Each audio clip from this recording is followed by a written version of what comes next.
एक घर में नीचे पार्टी चल रही थी, डीजे बज रहा था और ऊपर छत पर 2 मंजिल पर एक पिता और माता अपनी बेटी को काट रहे थे। इतना छोटे-छोटे टुकड़ों में काटते हैं और काटने के बाद उनका मीट बनाते हैं और मीट यहाँ तक बनाते हैं जब तक वो जलकर राख नहीं हो जाती। राख होने के बाद उसको नदी में बहा देते हैं और जब 10 दिन बाद इस बात का खुलासा होता है तो हर व्यक्ति जानने के लिए उत्सुक था कि आखिर ये एक पिता और माता अपनी बेटी के साथ कैसे कर सकते हैं। तो नमस्कार दोस्तों, मेरा नाम है अतुल तिवारी और आज आपको जो सच्ची घटना सुनाने जा रहे हैं वो सच्ची घटना बिहार प्रदेश से मुजफ्फरपुर जिला और मुसहरी थाने से निकल कर आई है, जिसमें नरेश कुशवाहा, जिसकी उम्र करीब 45 साल की होती है, उसकी एक बेटी थी 17 वर्ष की। जो बेटी पास में ही एक रहने वाले लड़का जो दूसरी कास्ट का होता है, उसका नाम था मिथुन कुमार।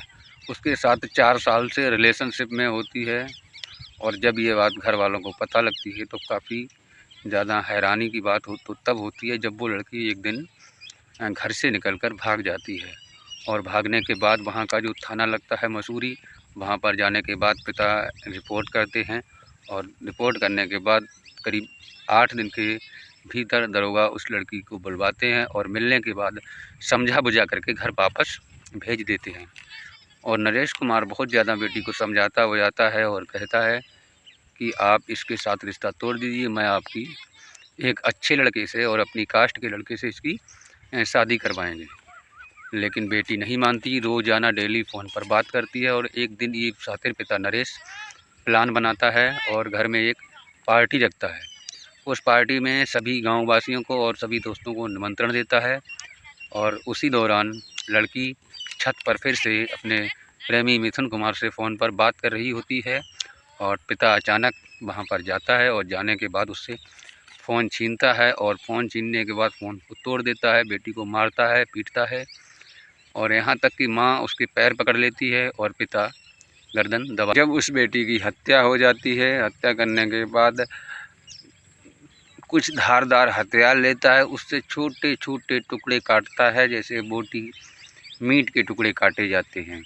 और काटने के बाद छत पर ही एक तंदूर लगा होता है, जिस तंदूर के अंदर बेटी के मांस के टुकड़ों को उबलने के लिए रख देता है। अब नीचे पार्टी चल रही थी, किसी को कोई जानकारी नहीं थी कि आखिर यहाँ क्या हो रहा है। सब कुछ सही चलता रहता है, मार करके उसको टुकड़ों को राख में बदल देता है और जाकर के पास में 7 किलोमीटर दूर एक नदी होती है, वहाँ पर फेंक के आ जाता है। बड़े आराम से रह रहा था।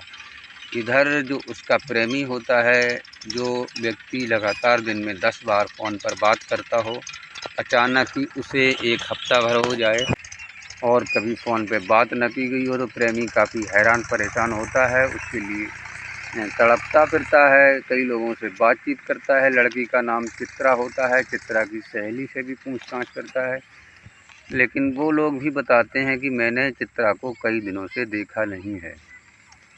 अब इसी दौरान वो काफ़ी हैरान परेशान होते हुए बेचारा उदास घूमता रहता है। इसी बीच वहाँ जो डुमकी गांव के चौकीदार होते हैं अनिल कुमार, उनसे जाकर के मिलता है, उनको अपनी बात बताता है। तो अनिल कुमार भी कहते हैं कि मैंने भी कई दिन से चित्रा बिटिया को नहीं देखा। और अनिल कुमार जो है मशरूम थाने में फ़ोन करते हैं और वहाँ जानकारी देते हैं। अब कुछ ही दिन पहले की बात थी, क्योंकि 10 या 15 दिन पहले ही वहाँ के जो एसएचओ थे उन्होंने उस लड़की चित्रा को वापस किया था अपने पिता के हवाले। तो उनको वो सारी कहानी याद आ जाती है और याद आने के बाद तत्कालीन वो उस पर ध्यान देते हैं और ध्यान देते ही अपने जो है उसकी लड़की के घर पे जाते हैं और जाकर के पूछताछ करते हैं।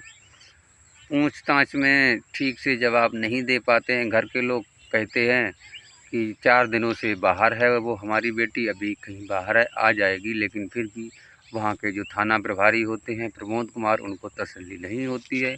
वो कहते हैं जहाँ भी आपकी बेटी है उससे आप हमारी एक बार बात करवा दीजिए, वीडियो कॉल पर बात हो जाएगी, वो सुरक्षित है, हम यहाँ से वापस लौट जाएंगे।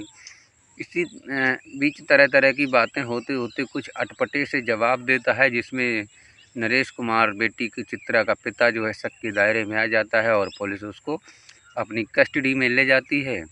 और ले जाने के बाद जब अपनी शक्ति और अपने तरीके से पूछताछ करती है, तब शायद आप लोगों ने सुना है कि पुलिस जब अपने पर आती है तो मुर्दे भी ज़मीन से बाहर निकलकर बोलने लगते हैं। ठीक वही हाल हुआ अनिल कुमार का। सारी कहानी बताई कि हमने इस बेटी को 7 किलोमीटर दूर फलानी जगह नदी है, वहाँ पर इसकी राख को बहा दिया है और उसको मार दिया है, क्योंकि ये उस लड़के के साथ शादी करना चाहती थी, जिससे हमारे मान सम्मान को काफ़ी ठेस पहुंचती थी। इसलिए मैंने ये सब कर दिया। उस नरेश कुमार को लेती है और वहाँ नदी पर जाती है जहाँ पर उसकी अस्थियाँ बहाई हुई थी। तो कुछ हड्डियों के टुकड़े वहाँ से मिलते हैं, उनको जो है सैंपल के तौर पे लेकर के मेडिकल टेस्ट के लिए भेज दिया जाता है और लड़की के माता पिता जो होते हैं उनके ऊपर 302 की FIR लिख करके उनको जेल भेज दिया जाता है। तो इस घटनाक्रम को सुनाने का उद्देश्य किसी को परेशान करना या किसी का दिल दुखाना नहीं है, बल्कि आपको जागरूक करना है, आपको सचेत करना है।